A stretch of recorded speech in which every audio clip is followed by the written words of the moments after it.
Yo, what's up? What's up, y'all? It's me coming back at you again with another vid. I'm gonna make this real quick, okay? Rather, no, not saying not so quick, but pretty, pretty. Not saying lengthy, but let's just say it's not a drawn out video. But anyhow, I do have to ask this question: does Tyson Fury need a psychological monitor after his crushing defeats to Oleksandr Usyk? Now, the reason why I say this because it's like you have to put two and two together here. Because after his first defeat to Oleksandr Usyk, which he did clearly lost that fight, it was no split decision. It wasn't a close fight. I don't care what anyone say. Anyone with objective eyes can tell you that Oleksandr Usyk deserved a unanimous decision, not a split decision. That scorecard should not have been close as they were in that fight. And yes, Tyson Fury took a terrible beating. It is what it is, okay? After that first defeat, Fury went hiding for weeks, okay, until he got spotted, spontaneously getting drunk and shit-faced, and his head crashed down to the pavement at a pub in Morecambe Bay where he lives, okay. So, it seems like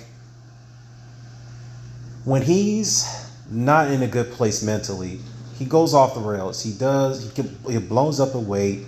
He gets into all kinds of trouble. He does all kinds of narcotics, naming cocaine, which we all know that's what he does. And the fact is that, and he just seems to continue to create, controversy outside the ring where he doesn't live the lifestyle of a professional fighter. He's not a custom professional. That's just a fact.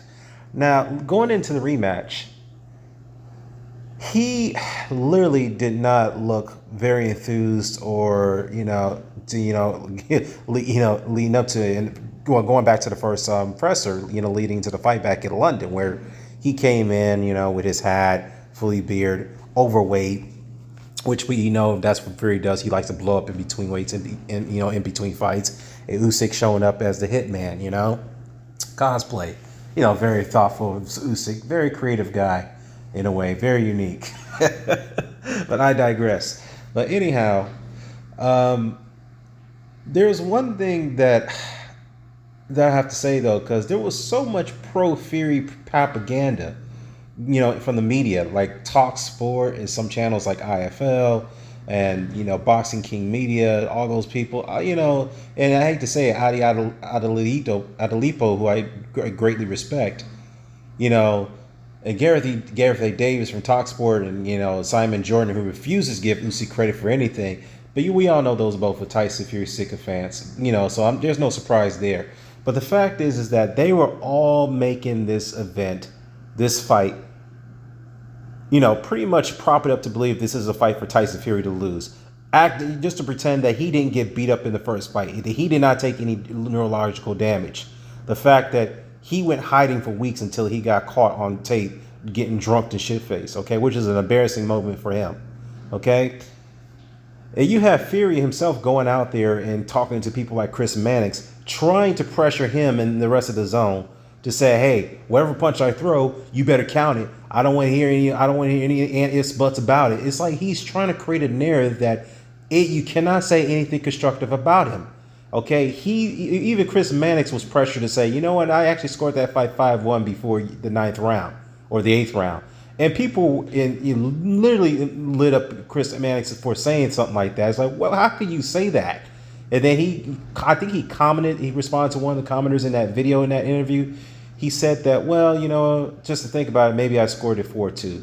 Okay, that's at least the worst you could do for Tyson Fury. But other than that, he was not winning that fight comfortably. He was getting beat up the first 3 rounds, first fight that is, and then he won the next 3, 4, 5, and 6. Then after that, he lost all the remaining rounds in that fight. So anyhow, the fact is that you have to cater to Fury to soothe his ego, so that way he's in a good state of mind. Now the problem with that is that if you soothe his ego too much, it's going to be too much to the point that he does not accept anything other than culture's behavior that praises towards his feet, towards him.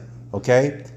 Here he is going off, making these Deontay Wilder-esque excuses, where he criticized Deontay Wilder, by the way, yes, he did, for making excuses for the losses that he that Wilder suffered from him. Okay, he went and made a tantrum backstage with Ben Davison, which if I'm Anthony Joshua, I keep a close an eye on. You know, it's Ben Davison soothing his ego. You know, he went up to Ben and asked him, "Hey, tell the truth. How did I do?" He's and Ben was like, "Well, I saw him getting tired. Usyk, that is that and there." He's like, "I bossed that fight." No, you did not. You got beaten up again, and you could tell from the state of your face you got beaten up. You gassed out. Coming in with all that weight and looking morbidly obese was stupid. Okay.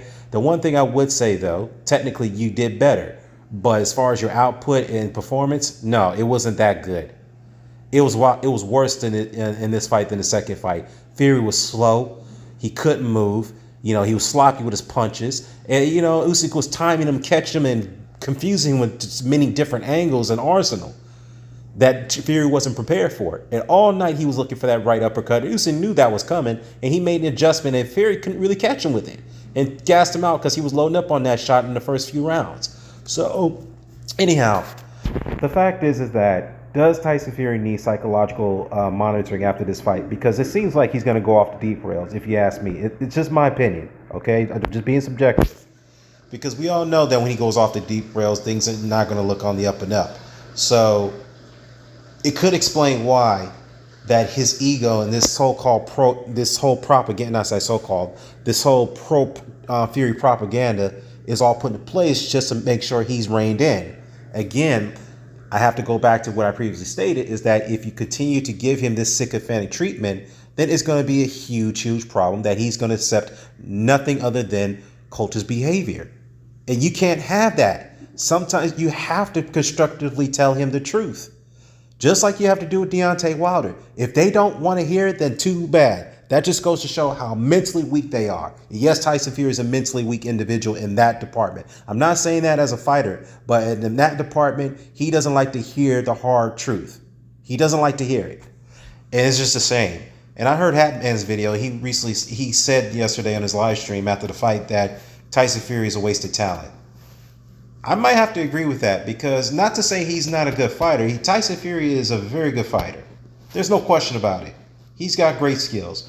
But the problem is that, again, he blows up in weight between fights. He abuses his body with narcotics and alcohol, and it's finally caught up to him. And the fact that he's ducked so many fights for so many years, he's postponed many fights, and that's partly to the fact that he's doing fat camps in the first 3 months, and then he'll delay it just to get into better shape. That's just how he is. But anyways, let me know what your thoughts about this. I'm out.